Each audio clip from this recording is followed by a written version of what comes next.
Isang mapagpalang umaga sa ating lahat, ka-farmers. Ang video po na ito, follow up po dun sa video natin kahapon na sinasabi natin na naninilaw yung dahon o yung talbos ng mga pipino natin.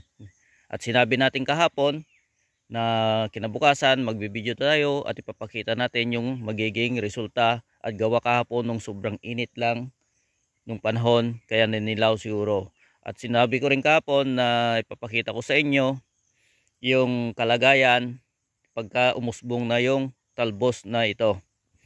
Ito kahapon, no guys, ito naninilaw siya kahapon. Ngayon biglang gumanda yung pagkalampas nung pan natin nung yung talbos. Ayan, kaya okay lang siya ngayon. Hindi na po siya kailangan maglagay ng fungicide muna kasi maganda naman yung pag-usbong nung bulaklak niya. Kaya ang first kwan natin kahapon, obserbasyon natin, sobrang init kahapon. Kaya nanilaw yan. Actually guys, oh, yan na, oh, gumanda na sila. Oh. Wala nang dilaw yung talbos niya. Kaya okay na yan. Hindi muna na tayo maglalagay ng insecticide sa ngayon kasi gumanda naman yung performance niya. Ayan guys. Actually guys, linggo po ngayon pero pinilit po natin magpunta rito kasi maglalagay tayo ng ganito kahit kunti lang bago tayo magsimba.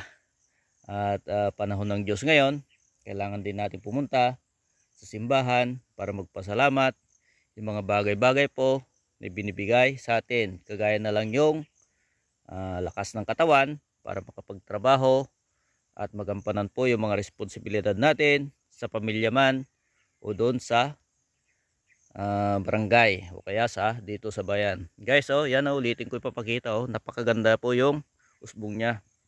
Yan guys, oh. May mga bunga na guys, oh. Yan, papakita ko po sa inyo yung bunga. Ayan. May bunga na po siya. Mga ilang linggo siguro yan. Kapag-ani na po tayo. Ayan. Maganda po yung pipino natin guys, oh.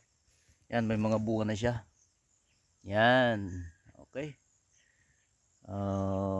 Okay guys, medyo nagpalop lang po tayo at gusto nating pakita kung nagka-problema man sana sa ngayon, ipapakita natin kung paano gamutin.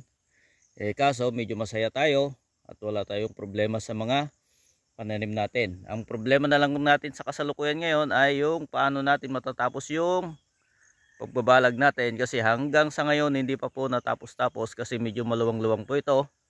At kagaya nung sinabi natin, yung oras natin na hati lagi sa barangay at saka dito sa taniman natin. Pero hindi po tayo nagre-reklamo. Ang kwan po lang natin doon, kahit paano nasi-share natin sa inyo, nasi-share ko po sa inyo kung ano yung totoong sitwasyon natin. Nagtatanim tayo, nagsiservisyo tayo sa barangay. Bukod doon, pinakamataas pa tayo na presidente tayo ng magsasaka dito sa barangay natin. Minsan may mga meeting tayo, laging may meeting.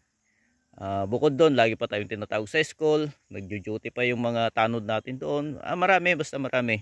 Pero masaya tayo at nagagampan natin lahat. Okay guys, kung may natutunan kayo sa video natin, please paki-like naman. Kung may pagkakataon po, paki-share. Maraming salamat po at magandang umaga.